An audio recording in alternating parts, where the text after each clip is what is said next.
devocional. Estabeleço já o teu reino aqui nessa conexão.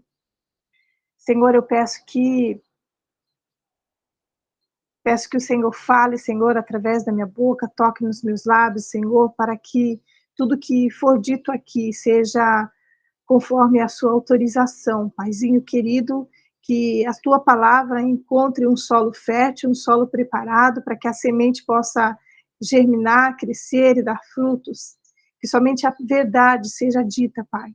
Em nome de Jesus, abra nossos ouvidos para que possamos entender aquilo que o Senhor quer falar através da tua palavra nos dias de hoje. Em nome de Jesus, amém. Vamos finalizar então o livro de Oséias. Hoje é o capítulo 14. Nós temos já gravado aqui todos os capítulos anteriores de Oséias. Tínhamos dado uma pausa e retomamos. Então vamos aqui seguir no último capítulo para encerrar o livro de Oséias. Eu vou fazer a leitura na versão NVI, mas eu vou também trazer algumas reflexões na versão ARA. Diz assim: volte, ó Israel, para o Senhor, seu Deus, pois seus pecados causaram sua queda. Tragam suas confissões e voltem para o Senhor. Digam-lhe: perdoa nossos pecados e recebe-nos com bondade, para que possamos oferecer-te nossos louvores. A Assíria não pode nos salvar. Nossos cavalos de guerra também não. Nunca mais diremos aos ídolos que fizemos: vocês são nossos deuses. Somente em ti os órfãos encontram misericórdia. Então eu os curarei de sua infidelidade e os amarei com todo o meu ser, pois minha ira desaparecerá para sempre. Serei para Israel como o orvalho refrescante. Israel florescerá como lírio, lançará raízes profundas no solo, como os cedros do Líbano. Seus ramos se estenderão como belas oliveiras, perfumados como os cedros do Líbano. Meu povo viverá novamente à minha sombra. Crescerá como trigo e florescerá como a videira. Seu aroma será agradável como o dos vinhos do Líbano. Ó Israel, fique longe dos ídolos. Sou eu que respondo às suas orações e cuido de vocês. Sou como a árvore sempre verde. Todos os seus frutos vêm de mim. Quem for sábio, entenda estas coisas. Quem tiver discernimento, ouça com atenção. Os caminhos do Senhor são retos, e neles andam os justos. Mas nesses mesmos caminhos, os pecadores tropeçam e caem. Uau, quando eu li essa passagem bíblica, confesso que o meu coração transbordou de informações, porque foi abrindo a palavra na minha mente e quanta coisa tem aqui nesses poucos versículos, né? Poucos versículos, mas tão ricos de conteúdos e de mensagens e de... Uau, o amor do Senhor é lindo. Aqui no primeiro versículo, na outra versão bíblica, diz: volta, ó Israel, para o Senhor teu Deus, porque pelos teus pecados está caído. Então, a palavra está sendo direcionada aos filhos de Deus, diz Israel, Israel, filho de Deus. Então, ela não está sendo escrita para pessoas que não conhecem a Cristo. São os filhos de Deus. Então, nós, filhos de Deus, ainda errando e caindo, né? Aqui a palavra diz que quem causa a queda é o pecado. Então, a única coisa que pode nos derrubar nessa vida é o pecado. É só o que pode derrubar o crente, o pecado. E é ele que nos tira da presença de Deus. É o pecado que faz a gente olhar para o erro e tirar os olhos de Cristo. Antes, precisa confessar o pecado. Então, a palavra diz, confesse, né? Confesse os teus pecados. No verso 2, tragam suas confissões e voltem para o Senhor. Então, primeiro a gente vai confessar os nossos pecados ao Senhor para poder voltar, porque enquanto a gente não confessa, a gente está seguindo no caminho oposto ao que o Senhor tem nos chamado. Nossos olhos não estão em Cristo quando a gente está em pecado, nossos olhos estão nas trevas, estão no engano. Então, a palavra diz, tragam suas confissões e voltem para o Senhor. Mais adiante, fala sobre o louvor. Olha que incrível, né? A gente traz isso para os dias atuais. Quem nunca teve, né, num ambiente na qual tinha louvores e música, mas tem aquela sensação de que parece algo mecânico, parece que está só cumprindo uma agenda, parece que está cumprindo ali está batendo cartão. É como se não tivesse sentindo a presença, o amor de Jesus, mas a gente entra num conflito com a nossa mente, porque fala, poxa, o louvor, ele é para o Senhor Jesus, e ele é, sim, toda adoração é para Jesus.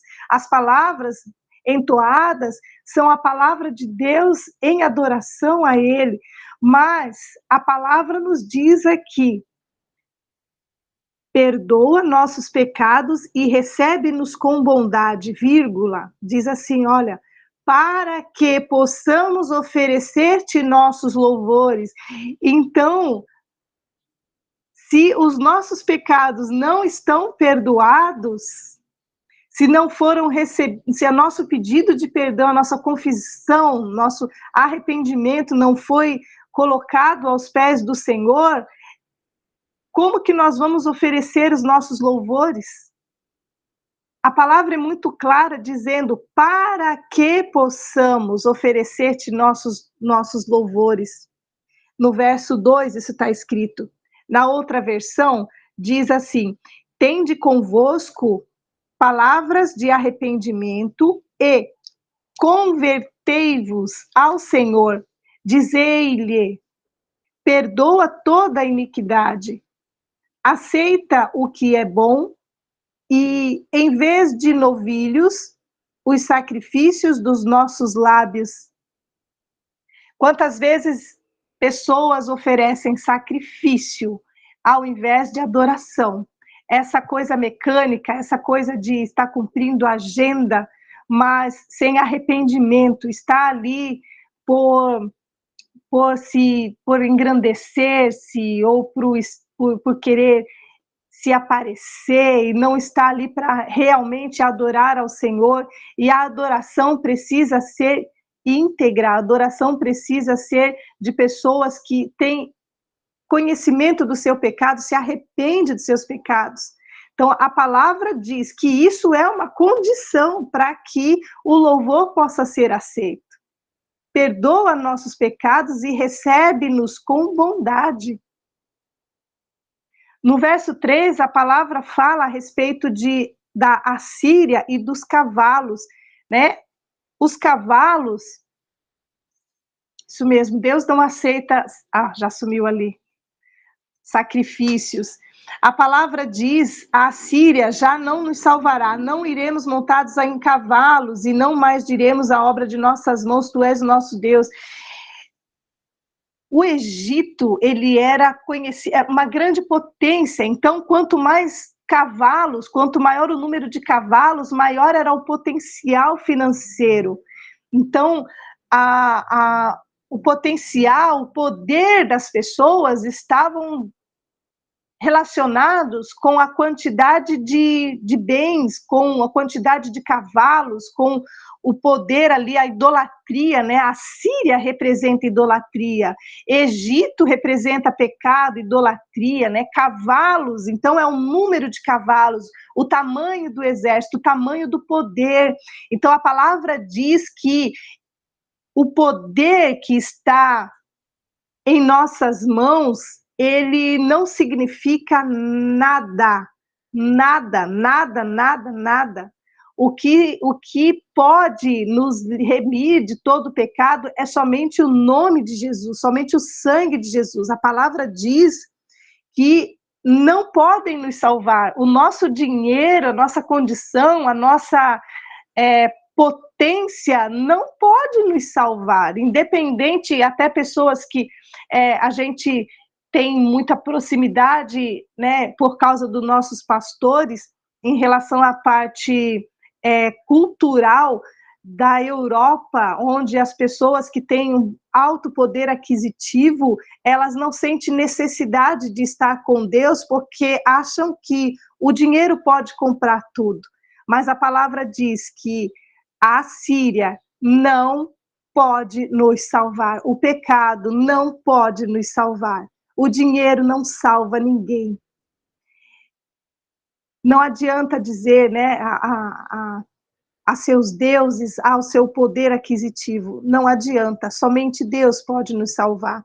E quando fala a palavra de arrependimento, nunca mais diremos aos ídolos o que fizemos. Então aqui a palavra já está trazendo um trecho de arrependimento, porque houve o reconhecimento de que não podemos fazer nada com nossas mãos. No verso 4 em diante, nós já temos aqui a promessa de Deus em relação às bênçãos do Senhor para nós, né? No próximo, durante o milênio. Então nós temos a promessa do Senhor em relação à cura. O arrependimento, só voltando aqui mais uma anotação que eu esqueci de dizer, o arrependimento faz prometer que nunca mais vai fazer aquilo. Então é um posicionamento. Quando a gente se arrepende dos nossos pecados, a gente se posiciona dizendo, eu não vou mais cometer esse pecado. Não adianta nada a gente falar perdão, Senhor, e continuar no mesmo engano, continuar no mesmo, cometendo o mesmo erro. É como, por exemplo, uma pessoa que vive em adultério. Então ela vai e diz, Senhor, me perdoa porque eu adulterei, eu traí a minha esposa, ou eu traí o meu marido, mas ela termina de orar e vai se encontrar com o amante, ou ele vai se encontrar com o amante, então permanece no pecado, não existe um arrependimento, é uma confissão tola, é uma confissão sem arrependimento, e nós precisamos nos posicionar em relação ao domínio da nossa razão. São órfãos, né? A palavra diz sobre órfãos, somente em ti os órfãos encontram misericórdia. São órfãos porque os seus pais morreram. É óbvio, não é? Mas quando a gente lê assim corrida, a gente não para pensar no contexto. Por quê? Por que os pais morreram? Por que eles são órfãos? Porque os pais morreram aonde? No pecado. Então, é uma condição mediante a confissão, arrependimento, posicionamento de não fazer mais. E agora sim, do verso 4 em diante, que fala, né, sobre a cura da infidelidade. Gente, então quer dizer que a infidelidade é uma doença espiritual. Ser infiel a Deus é uma doença. Trair a Jesus é uma doença espiritual por causa do pecado. E a palavra diz, curarei da infidelidade. Ser infiel, idólatra, é uma doença espiritual, né? Então você pensa, alguém que é como um ídolo, uma imagem de escultura, ela é o quê? Ela tem olhos, mas não vê, tem ouvidos, mas não ouve, tem boca, mas não fala. Então, a pessoa que adora uma imagem de escultura, ela torna-se semelhante àquela escultura, ou seja, cego, surdo e mudo. Então, isso é uma doença espiritual, e deve ser expulsa em nome de Jesus e repreendida pelo nome do Pai. Então, nessa condição de cura, Deus promete amor eterno e nunca mais vai se lembrar do passado. A partir do momento em que nós recebemos a cura dessa doença, da idolatria, né, porque o livro de Oséias todo, ele fala sobre idolatria, fala sobre outros pecados também, mas o principal pecado abordado no livro de Oséias é a idolatria. Então, o Senhor traz o encerramento desse capítulo prometendo a cura e a libertação nessa área. Então ele diz que serei para Israel como o orvalho refrescante, né? Orvalho refrescante para Israel e para seus filhos. E olha que interessante, a palavra fala sobre lírios, né? Eu não sei vocês, mas eu não conheço a outra árvore que aqui é citada, né? Os cedros do Líbano, né? Nós não temos aqui esse conhecimento, né? Oliveiras, mas aqui fala sobre lírios, e quando fala lírio, eu me lembrei imediatamente daquela planta que nós normalmente temos em casa, é muito comum, né? Lírio da paz, né? Eu acho que todo mundo já viu essa planta, então talvez não seja exatamente essa que a Bíblia está se referindo, seja outro tipo de lírio, mas eu vou trazer o lírio que eu conheço, o lírio da paz. Qual é a condição para que ele seja plantado? Ele precisa estar num lugar úmido, precisa ter água, umidade, precisa ser um lugar de sombra e fresco. Então, se você deixa um lírio num lugar onde ele recebe o sol, ele vai vingar? Vai. Ele vai crescer? Vai. Só que as folhas vão ficar o quê? Amareladas. Vocês já viram um lírio? Ele fica com a folha no sol, ele fica com a folha amarelada, parece que foi queimada, que foi surrada. Aquela florzinha branca, né? Ela fica manchada, ela não fica bonita, mas quando você coloca ela num ambiente de sombra, então você vê aquelas flores verde, viçosa, coisa mais linda, parece que as folhas ficam até maiores, ela brilha, ela tem um brilho natural. E certa vez eu fui tirar, né, porque ele cresce muito quando ele está num ambiente, né, o lírio, quando ele está num espaço, ele vai se espalhando ali. Então, eu fui arrancar os lírios, e quando você começa a arrancar aquilo ali, a raiz dele é enorme, não é uma raiz assim, grossa, como da árvore, as raízes dele é como cipó.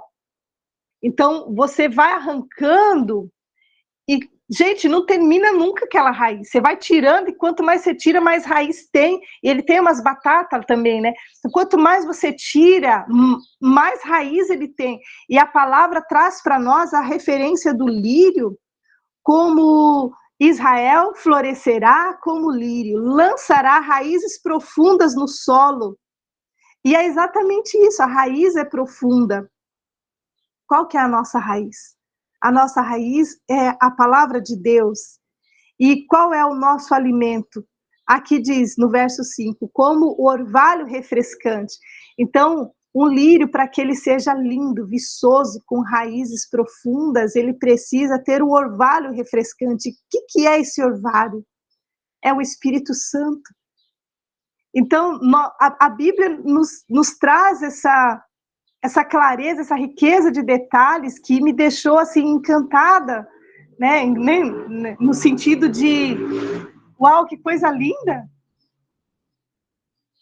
Porque o lírio, ele precisa da sombra, a raiz é profunda, nós somos filhos de Deus e por isso nós temos a raiz. Então, não vive no clima errado, não vive no clima errado. Quem tem Jesus no coração não vive em clima errado. Quem tem Jesus no coração não vive no sol quente, vive no clima certo, no orvalho refrescante, na sombra, porque no clima errado vai sobreviver? Vai, só que vai ficar feio, vai ficar feio. A vida e o crescimento frutífero, né? O perfume, que a referência aqui do cedro do Líbano, né? É uma árvore que tem um cheiro, né? Um perfume. A palavra de Deus nos dá uma ordem: fique longe dos ídolos. A resposta da nossa obediência é o cuidado, a vitalidade, frutos de origem.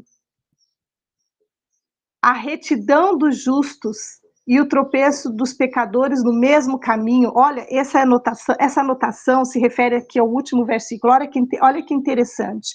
A palavra fala sobre, olha, no verso 9 diz: os caminhos do Senhor são retos e neles andam os justos. Está dizendo os caminhos, está dizendo no plural, os caminhos do Senhor são retos, porque eles têm um objetivo, o único objetivo é Jesus Cristo. E aqueles que andam no caminho são os justos e são também os pecadores, só que os pecadores tropeçam e caem. O que faz a gente tropeçar? Está lá no primeiro versículo, no início, o pecado. Então, quando a gente não está com os olhos em Cristo, olhando reto, a gente está olhando para os lados. Olhando para os lados, a gente perde o equilíbrio, sai da linha e tropeça nos próprios pés, tropeça no pecado e cai. Mas a promessa do Senhor é de salvação. A promessa do Senhor é de bênçãos para nossas vidas quando nós andamos no caminho dele, em retidão, com os olhos em Cristo. Então, enquanto Jesus não volta, enquanto houver fôlego de vida, ainda há tempo de nós nos arrepender de nossos pecados e reconhecer nossas falhas e caminhar com Cristo. Amém? Então, essa é a palavra de hoje. Vou deixar aqui aberto para que vocês possam comentar caso queiram.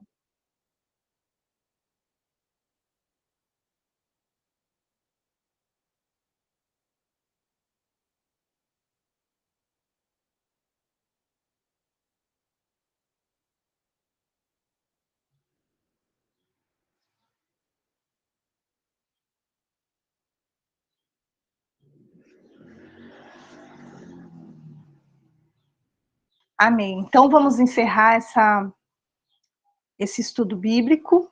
Vai ficar daqui a pouco disponível lá no YouTube. Vocês podem compartilhar, curtam o vídeo, compartilhem, ajudem esse canal a chegar no maior número de pessoas possível, em nome de Jesus. Eu vou orar, abençoando a nossa vida agora, em nome de Jesus. Amém?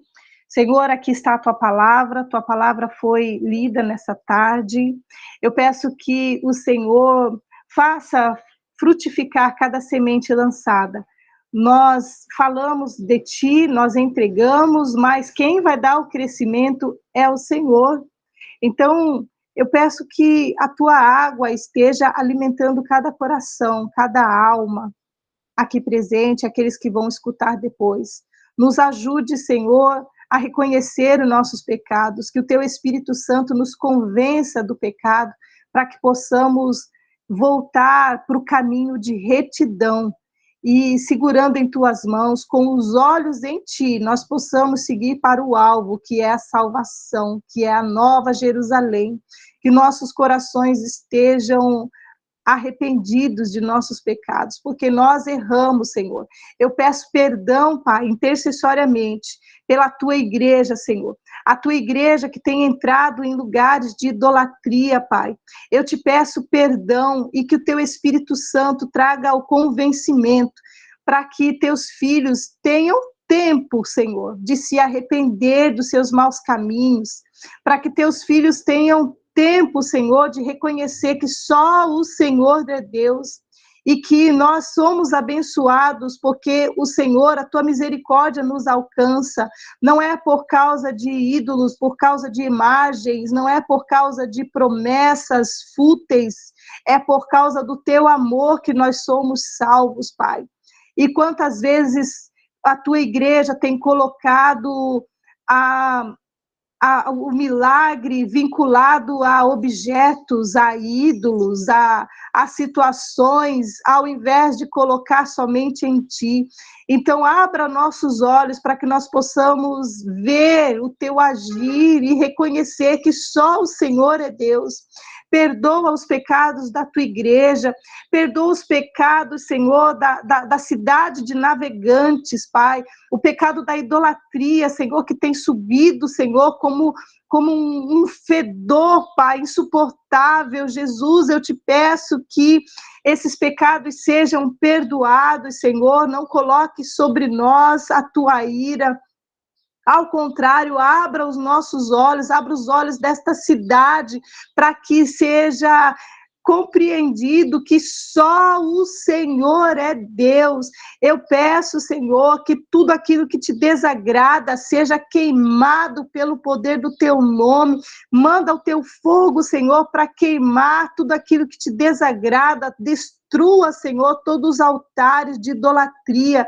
Que o teu nome seja prevalecido sobre toda a terra, sobre essa nação, sobre essa cidade. Entrego a ti, Senhor, o nosso Brasil, o nosso governo, Senhor. Tem misericórdia do teu povo, Senhor. Abra os olhos, Senhor, dos nossos líderes, dos nossos